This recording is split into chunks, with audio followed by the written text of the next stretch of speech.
Once again, dear children of God, this is a moment, this is the hour, this is the time that we meet again in the presence of the Lord and to seek the things that are spiritually nourishment. So bazalwane siyabonga futhi siyanemukela kuphi lapho nikhona khona kuthi nithi vele nesekhaya sihlangene simunye sikhonda uNkulunkulu ngendlela lephakeme indlela lenemandla sitawubona ke letithombe letimfelako la nguJohane lo usetilongweni uthuma abafundi bakhe lababili ukuthi abahambe bayobuza ukuthi ngabe uJesu unguye na uMesiya noma baqhubeka balenzelelo omunye sitakuthola konke lokho sisaqhubeka nenkonzo. Let us pray. Sithandaza egameni laNkulunkulu yise nendothana namoya ingcwele, amen.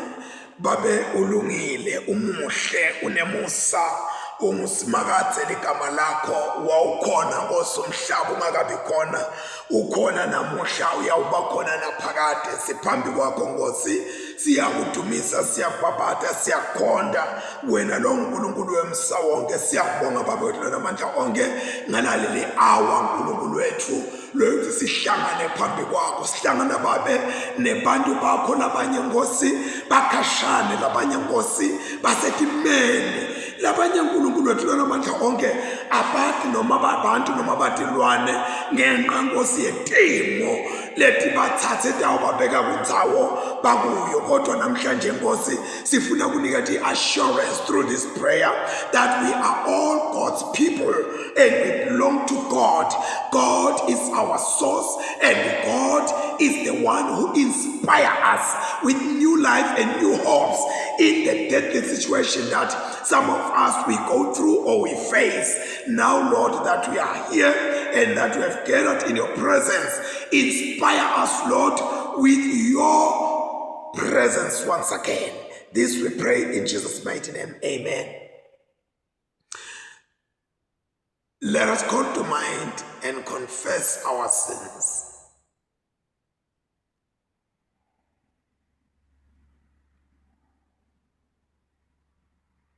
Almighty God, our Heavenly Father, in penitence we confess that we have sinned against you through our own fault, in thought, word, and deed, and in what we have left undone.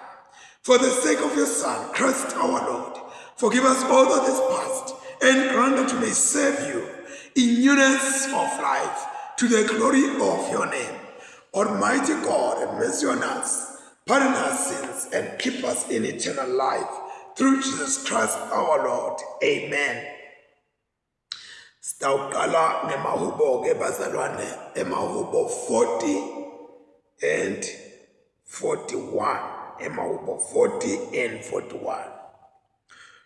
Lusito lwaNkulunkulu ngalulenzela ngesineke, wavula indlebe yakhe wakuva kunxusa kwami, wangikhipha emgodini wekufa, wangikhipha elusakeni lolubishako, wasimisa tinyawo tami etikolithwala, waqinisa kuhamba kwami. Wafaka ingoma lensha emlonyeni wami, ingoma yokudumisa uNkulunkulu wethu. Labanyenti bayawubona bamesabe, babekela ithemba labo kusimakathe. Ubusisiwe umuntu lobekela ithemba lakhe kuNkulunkulu, lo ngaguqukeli kulabathi kabathi sako nakulabo labedukela etithixweni. Yebo simakathe Nkulunkulu wami, timangaliso lo sendele tona tinyenti tingeke tibalwe, wasikhumbula tikhatsi letinyenti kude noma munye nje lofana nawe. Kube bengingatilandzisa tonke betingeke tibaleke tonke. Awujatshuliswa umhlatshelo nemnikelo, kodwa ujatshuliswa usebenzisa tindlebe longiphetona. awuzange sawusho ukuthi ufuna umhlatshelo loshiswa wonke noma umnikelo wekuhlawulela sono. Ngase ngiphendula ngithi naku ngilapha. Emqulwini wencwadi kubhalwe ngami. Yebo uNkulunkulu wami, kujabula kwami usekwendeni inzalo yakho. Imiyalo yakho isenhlitweni yami. Kulunga kwakho ngakushumayela kulabanyenti, angithi bamba ngathi inzebe dami, naloko nguwe lokwatiko simakathe. Kulunga kwakho angakufihli enhlitweni yami, ngashumayela ngekwethembeka kwakho nangensindiso yakho. Umusa wakho neliqiniso lakho angilifihlanga emkhambathini. Hawu simakathe, ungangikhohlelisa usakho, sengathi umsa wakho neliqiniso lakho nekwethembeka kwakho kungangigcina njalo njalo. Ngithungeletwe inhlupheko letinyenti, liqala lekona lingigabhe kangaka ukuthi angisaboni nekubona. Leti inhlupheko tinyenti tendlula tinwele tenhloko yami. Sengilahlekelwe lithemba. Akube kuhle kuwe simakathe. Ase ungikhulule simakathe, phuthuma umside.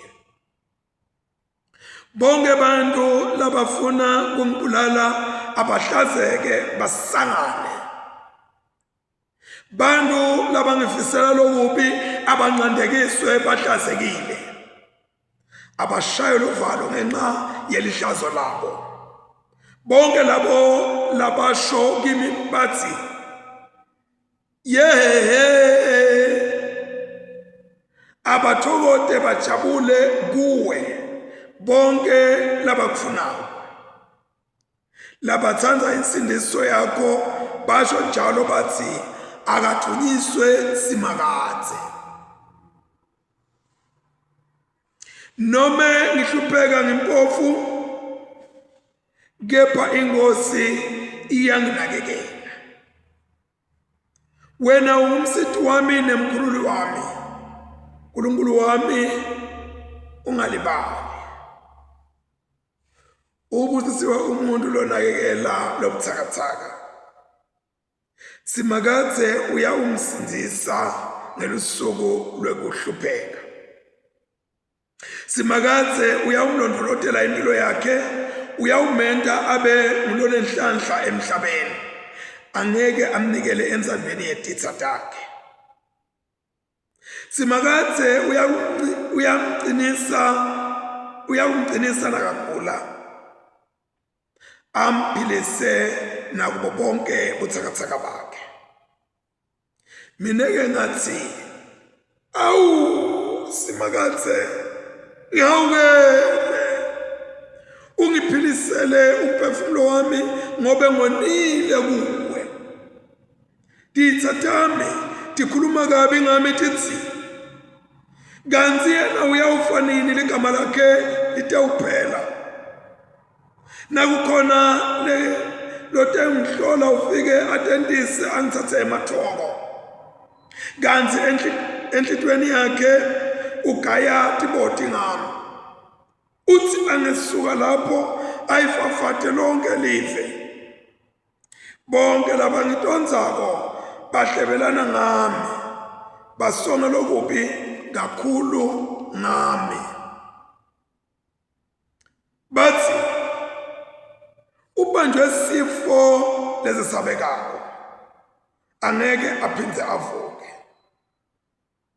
Nisho nemngani wami lengangimethemba, nale ngangidla esitsheni sinye naye, sewungihlangele ngebunyoka nebumphulu. Kepha wena simakathe ngihawukele umphilisi, kude ngithi phindisele kubo. Ngathi kahle kamhlophe ukuthi wena uyangithanda. ngoba sithi awasivumeli ukuthi sitikabathise nekungehlula. Yebo, ungisimisa nebuqotho bami, ungimise ebukhoneni bakho phakathi naphakathi. Akabongwe simakathe uNkulunkulu kaIsrayeli, kusukela phakathe kude kube phakathe. Amen. Yebo, amen. Akuthunyiswe uyise neNdodana naMoya Oyingcwele. Amen. The first scripture reading is from the book of the Apocrypha, Ecclesiasticus, chapter 1, reading from verse 1 to 20. Some may call it Sirach.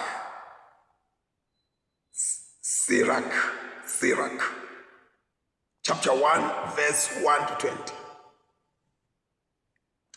All wisdom comes from the Lord and is with him forever. The sand of the sea, the drops of rain, and the days of eternity, who can count them? The height of heaven, the breadth of the earth, the Alps and wisdom, who can search them out? Wisdom was created before all things, and prudent understanding from eternity. The root of wisdom, to whom has it been revealed? Her clever devices, who knows them? There is one who is wise, greatly to be feared, sitting upon his throne. The Lord himself created wisdom. He saw her and apportioned her. He poured her out upon all his works. She dwells with all flesh according to his gift, and he supplied her to those who love him. The fear of the Lord is glory and exaltation, and gladness and a crown of rejoicing. The fear of the Lord delights the heart and gives gladness and joy and long life. With him who fears the Lord, it will go well at the end. On the day of his death, he will be blessed. To fear the Lord is the beginning of wisdom. She is created with the faithful in the womb. She made among men an eternal foundation, and among their descendants she will be trusted. To fear the Lord is wisdom's full measure. She satisfies men with her fruits. She fills their whole house with desirable goods, and their storehouses with her produce. The fear of the Lord is the crown of wisdom, making peace and perfect health to flourish. He saw her and apportioned her. He rained down knowledge and discerning comprehension, and he exalted the glory of those who held her fast. To fear the Lord is the root of wisdom, and her branches are long life. Here ends the first scripture reading. The second scripture reading is from the New Testament, written in the Gospel according to St. Matthew, chapter 11. We are beginning with verse 1 to 6. Kwathi kube Jesu aqede kuyala abafundi bakhe labalishumi nababili, wesuka lapho waya ufundisa ashumayele emadolobheni akuleyo ndzawo. Kwathi-ke Johane umbhaphathisi asesetshele weva ngemsebenzi yaKristu, wase uthumela labanye abafundi bakhe kuye. Befike bathi kuye, wena unguye yini lona lotako, nome kusafanele silinzele lomunye? Jesu waphendula wathi kubo, nqandzekani niye utshela Johane ngakho konke lenikuvako nalenikubonako. Timbumbutse setiyabona, tingcude netishosha setiyahamba, emalephelo ayahlanteka, tihulu setiyeva, labafile bayavuswa, nelivangeli seliyashunyayelwa kulabampofu. Ubusisiwe longakhubeki ngami. Siphela lapha sifundo sesibili. Sesijike emakethe sitawubuya masisha. Amen.